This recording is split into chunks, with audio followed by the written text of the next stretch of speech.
Hi, my name is Brittany. And my name is Asia. So we did a poll on Instagram basically asking men what's one question that you have for women, or what's one thing that confuses you about women. One of the questions that we have is, why is that when you're mad and we ask what's wrong, you tend to say nothing and we have to wait years to figure out what's really wrong?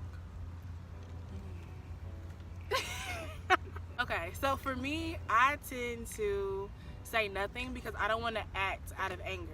I don't want to just aggressively say anything. I kind of want to think about what I say first because I don't want to hurt your feelings or say anything that I normally wouldn't say to you.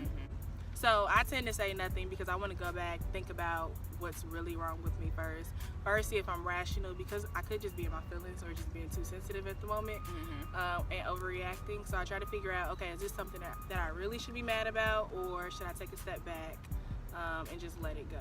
I don't know, that's me. Yeah, I feel like I'm the same way about it, honestly, because I feel like I know myself and I know I can be an emotional thinker as opposed to logically when it comes to certain situations, like relationship wise. So like, I want to think about what my response should be, my logical response, before I have an emotional response. Because if I react too quickly and right when you ask me if something's wrong, I'm gonna tell you exactly what's wrong, and it might not be a great situation for the relationship. Right. So you got to think about it. We got to think about it. Yeah, I feel like you should want me to think about it, because if I don't, then I might say something that's gonna hurt your feelings or make you mad. Then you gonna react, and then it'll be the heat of an argument, and you just never know what's gonna happen at that moment. That's where a lot of miscommunication comes in too. Exactly. To where people like want answers right away without allowing each other to think and process the situation fully. Exactly. And then I think a lot of times that can also play into like physical harm. Like if I'm so angry and I don't know how to articulate it, then I might start hitting you. And we don't want that, because 9 times out of 10, if I hit you, then you going to hit me, and like, no, it's okay. And then it becomes a toxic relationship. Right. So that's why. Okay, so our second question is, why is it that when we're trying to pursue you, you act as if you don't want the attention until after we give up? I'm not gonna say it's not true, because sometimes that does happen to where you're like, I ain't studying him right now, or I'm not trying to be bothered, I'm trying to be on my boss stuff and do the stuff that I have to do to accomplish these goals. So when, you know, the guy keeps trying and trying and trying, and then he stops trying, and you low-key start to see him move on to somebody else, you like, I thought you felt some type of way about me. Like, I thought I was special to you. Exactly. What happened? You moved on so quickly. But I think we probably do that because, honestly, I feel like it's about a chase. For me, I like to let the man chase. I don't want to chase him. I want him to chase me. And then when I feel like, okay, he's done enough chasing, or he's impressing me, then I'll fall into it.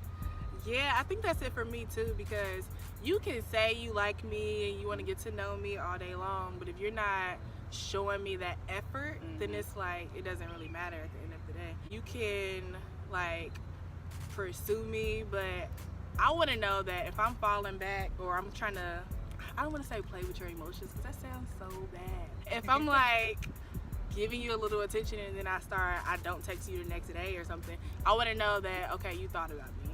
And you text me first, not that I'm always the person that has to hit you up in order for us to do something. Because then it's like, okay, this wasn't a two-way relationship. So exactly, like, it's a little game. Yeah, it's a healthy game. It's like a little back and forth, you know. Yeah, like, no, it's not a bad thing. Like, we probably like you, or we'll like you 10 times more if we notice that like you're putting in more energy and more effort. Yes, the effort. Just put in the effort. Just ain't nothing wrong with a little effort. Y'all just gotta be patient. Have some patience. Right. So if you fall back and then I'm like, no, wait, I was really feeling you, then that was a good thing. It's okay. Yeah. But when that happens, don't turn into a jerk. True. Don't be like, oh, you're not, and think you got it like that.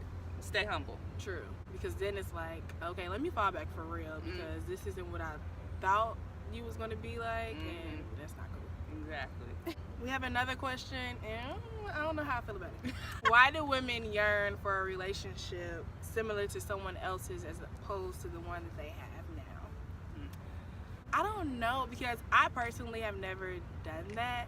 Like, I might look at something and say relationship goals, but that could be what they're talking about, because I think we live in a relationships goal culture now. Like that's all you see on the internet. Like we always looking at somebody else's relationship and it's like, oh, I wish my man would do that for me or my girl or something like that. It's not so much that I'm yearning their relationship as opposed to mine. It's just that I don't know. I see what they're doing and I like it.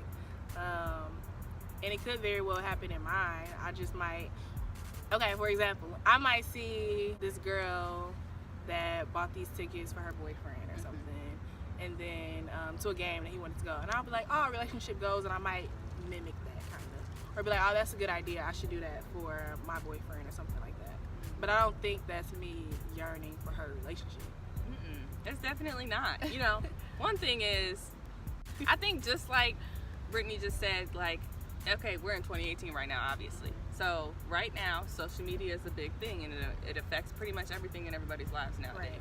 So when people say relationship goals, like people say all the time now, you know, some people do look up to other people's relationship, but then again, most of us just look at it like, okay, this is a successful relationship. They've been together and at it for a while. They've shown their struggles. They've been transparent with the people that they project themselves to through social media and everything. So maybe I can take some tips from them and learn a couple things from them and see if it can apply to my relationship, to see if we can grow just like they grew or stuff like that. Right.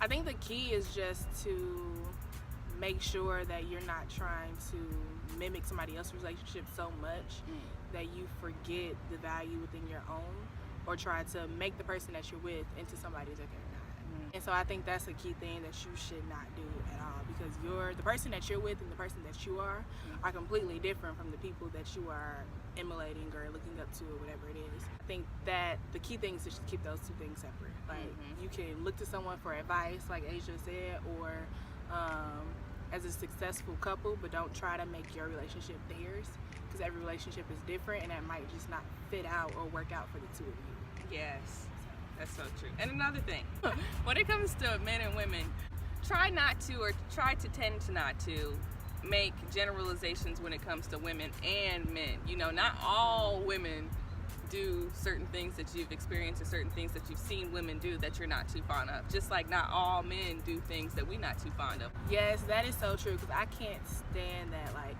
I tend to feel like, or I tend to say, like, I'm not every other woman that you'll meet. Like, I'm pretty different as far as the way that I think and the way that I act.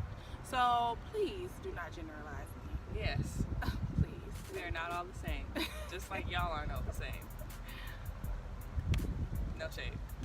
So those are our 3 questions for this week. Please stay tuned to our social media accounts. We may come up with some more questions later on and do another episode of this. Thanks for watching.